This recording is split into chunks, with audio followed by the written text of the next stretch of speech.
Life comes at you fast. Right before I tore my ACL, we had a national championship and I won the finals MVP in that. And 4 days later, I thought I'd never play again because I tore my ACL. Right. So life can come at you before you know it. You don't get any money for playing for the national team or anything. Nothing. You only get the prize money if you win something at a national level tournament. And for the national team, again, nothing. Of course, your expenses are covered, but then again, people need compensation. So you know how in cricket we have A contracts, B contracts, Right. nothing like that. Something similar along the lines of that would be good. What would you like to say India as a country can do to, promote sports like basketball? There needs to be more opportunities. Unfortunately, there isn't a professional league yet. There are some coming, but just more opportunities for players. The best players, because they have no option, all go into government jobs.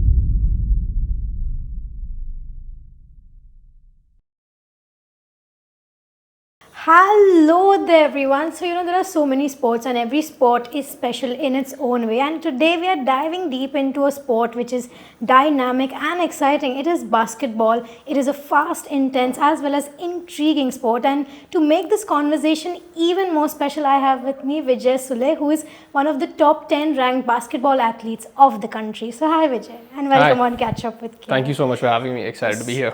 So you're one of the top 10 ranked basketball Yep. athletes, as well as you have been playing basketball internationally while studying abroad. Yes. So can you tell us what inspired you to take up basketball? So it's actually a funny story. I wouldn't say it's an inspiration. So Right. I used to play football with my friends, and let's say there was football Monday, Thursday, Friday. Basketball was Tuesday and Wednesday. So when they weren't there in the morning in the bus, I felt a little left out. So I decided to join them. So it totally wasn't planned. I wasn't inspired. I just missed my friends. But again, since every sport teaches you some or the other lesson in life, I'll say that I used to play badminton, and badminton has taught me so many important lessons in life. Has basketball till now taught you something that you will never forget? Honestly, far too much. But to be very honest, the biggest lesson I've learned is that you can honestly come back from anything. Because I've torn my ACL and I came back from that 2 years ago. So Right. yeah. But is there something that you would like to tell the probably audience that that what something so intriguing probably you've learned that, oh God, I'm never ever gonna forget Yeah, this. it's that life comes at you fast. Because it's right before I tore my ACL, we had a national championship and I won the finals MVP in that. And 4 days later, I thought I'd never play again because I tore my ACL. Right. So life can come at you before you know it.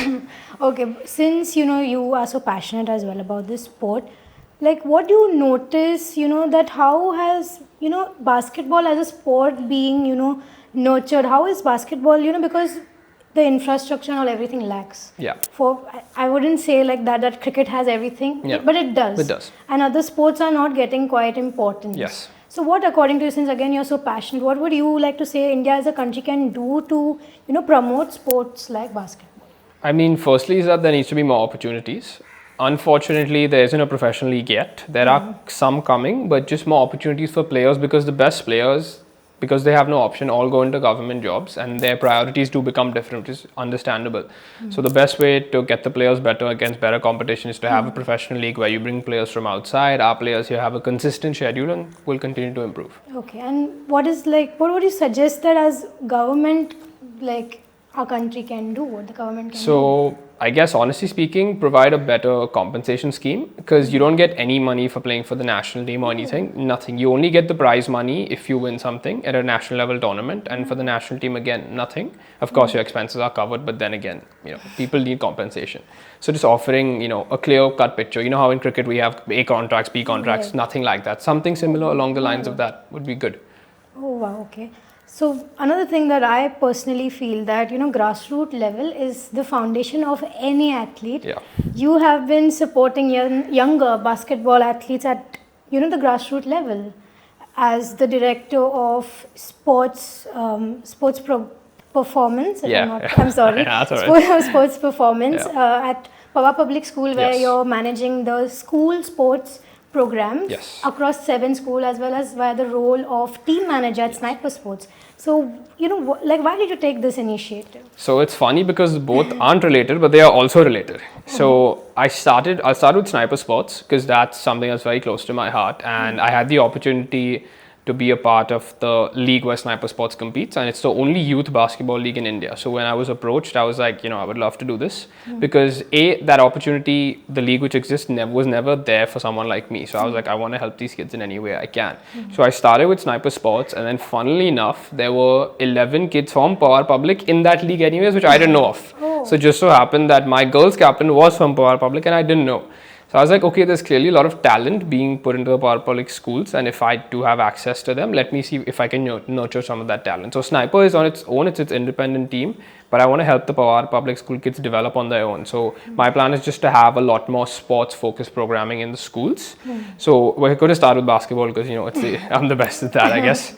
And then we will slowly move on to football, cricket, and other sports. So Power Public is basically would ideally become some kind of a feeder to my already existing team. And if not, they can go do their own thing. We're just happy to support them. Right.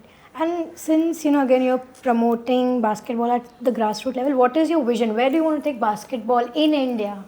So honestly, if you ask someone else, they'd be like, oh, we wanted to increase their ranking, top 10 in the world and all that. I don't like talking about that. For me, it's just, I want a kid to feel like they can pursue the sport in the country and feel like they do have the support and backing to be able to do so.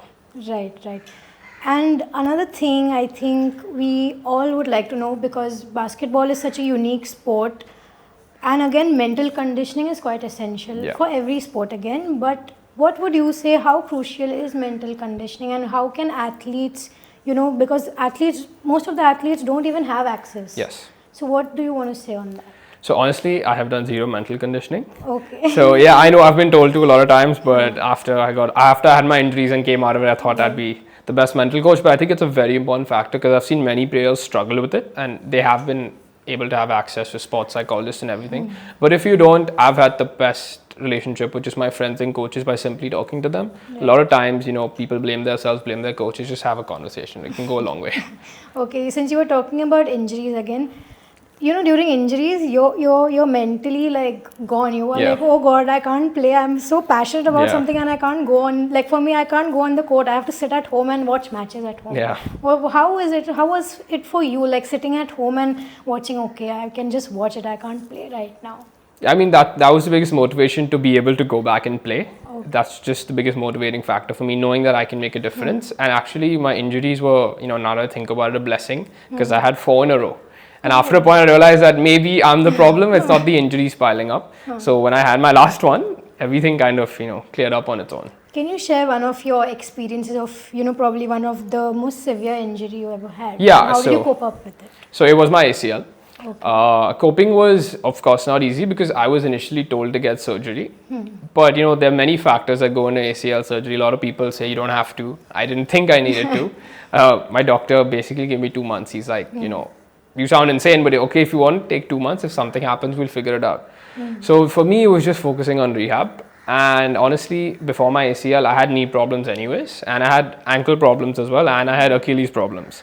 All of those suddenly went away because I had to rest for so long. Right. So it was a good thing, but for me, it was just focusing on getting back on the court, and it was just, I had an edge because I wanted to prove that doctor wrong because I was like, I personally feel like I don't need surgery because given the way I move, I can do a lot of things that people can't do with ACLs because, you see, I had seen like 4 of my teammates dead in front of them, and I could fortunately move better than they could. So I was just like, I trust myself enough to get myself out of this. So I had a great physio who I worked with, and we figured a way out. Right. I think now everyone wants to know that the Basketball Federation of India, what is it bringing? The partnership with NBA, is it going to change the way basketball is being played, promoted, and what is going to happen? Can you tell us? Yeah, so what they've done really well is that there's a new initiative where every year they have a tournament for under 14 kids, and it's conducted across the country. So they had one in Mumbai, they have one in Chennai, all across. So what they want to do is promote. So basketball, of course, it's full court. There's a lot of people required. So 3-on-3 is fun because you need lesser people, you need half the space. And so they're having that tournament which will just allow kids to play basketball. It's not necessarily about playing 3-on-3 and just getting an NBA-like feel to the whole experience. So I think that is very important for Grassroot because A, it never existed. And B, again, because after you play, you probably will turn on the TV and want to see some NBA highlights. So yeah, the Federation's done a good job of colliding with the NBA because, it's the best thing to partner with in the world when it comes to basketball. But they just need to focus more on finding a league, honestly. Because, while someone like me is kind of like, where's the league? There's also enough being done for younger kids. Okay, now another thing, since you have so much experience in basketball, what do you want to tell, those young basketball athletes who have just started off and would like to know something which they will learn later probably in their life? Yeah, honestly, just take every opportunity you get. Every nationals that I didn't go for because I was studying, or every tournament I missed, I regret it. So every opportunity you get, go ahead and take it. They're fortunate enough to be in a space where there's far more opportunities. Right. So just, make the most of it. Since you said that you were studying, you couldn't play. Yeah. It's never studies 50 and sport 15, that never happens. Yeah. It's always, I think studies is 80 or 90. Oh yeah, 100%. Not yeah. even 89, 95 Yeah. and 5% is sports. Yeah. What do you think that even schools can do? Because you're young. Yeah. You understand Yeah. it better, I understand it better. What according to you can schools also do? I mean, you have to be a little more partial because I've had so many tournaments where I've written an exam at 5 a.m. and I've gone and played the rest of the day. I think it's just finding a middle ground. I'm not saying give out free grades, but if you can. So funnily enough, my school, after I graduated, made a new rule where you can give your exams after the tournament, and I was just like, what have I been doing for so many years?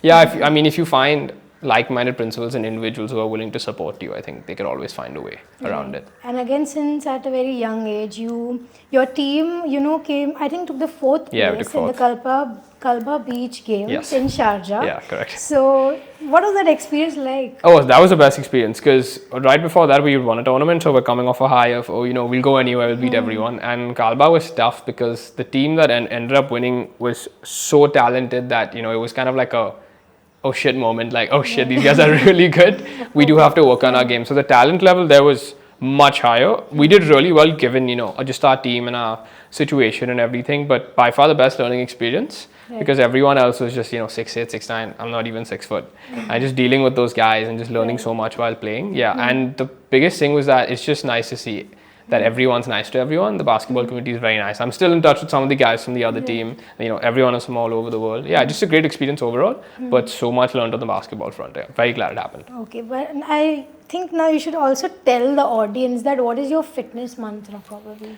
Yeah, okay, so mine's very straightforward. I'll just tell you my routine and then, very simple. I lift 4 days a week. I play basketball 5 days a week, maybe 6, but I will always rest for 2 days. 1 day is never going to be enough. If you think it is, it's not. 1 day, especially if you're training intensely. And, of course, I eat clean food pretty much every single day of the week. And I just like to move. I don't like staying static for too long. So every morning I will move before eating anything or having breakfast. Right. And another thing, in sports there are always ups and downs. Yeah. In your, journey, have there been any, ups and downs, and how have you probably coped up with that? Yeah, I mean, the downs have mainly been injuries, unfortunately. But aside from that, there's been situations where the team may not need you. The team might need you extra and you haven't stepped up. In terms of coping, for me, it's just forgetting about it and moving to the next, because it's very similar to the role I have in basketball. I shoot a lot, so even if I miss 10 shots, I'm going to take 5 to 10 more. Right. That's just how it goes. So just forgetting about it and going on to the next and trying not to overthink. Okay, one more, I think another thing that I want to ask you, and probably the audience would also want to know, is that what kind of an attitude do you hold before a match? Like, I'm going to win, or we'll do it, or like, what is it? Yeah. What kind of an attitude do you hold? No, I mean, I don't. So honestly speaking, even if there's a team which is better than me, I still think I'm better than them. So I'm going to compete like I'm doing them a favor by them coming to guard me. Right. So I'll still do my own thing no matter who's in front of me. Okay. Yeah. And It may not be the best mentality when someone's better than you, but it's worked for me. okay, but that's a good thing that if probably even the young generation, the young budding talent can keep in their mind. Yes. Now, lastly, I want to ask you that what is 2025 going to bring? What is coming up? I mean, more basketball, hopefully. I mean, not hopefully, yes. More basketball, definitely. A lot happening on the youth end, actually. So I'm excited to be on the back end of stuff. But for myself as well, I'm going to be playing as much as I can. And yeah, I'll just have a lot more videos of me playing, just highlights of me playing. Yeah, just more basketball. Okay, thank you so much for this amazing conversation. And, I hope the people who are watching this episode understand, the importance of sports beyond cricket. And I hope that, India as a country develops infrastructure and support for these sports. Thank you so much for making this episode more special. Thank you.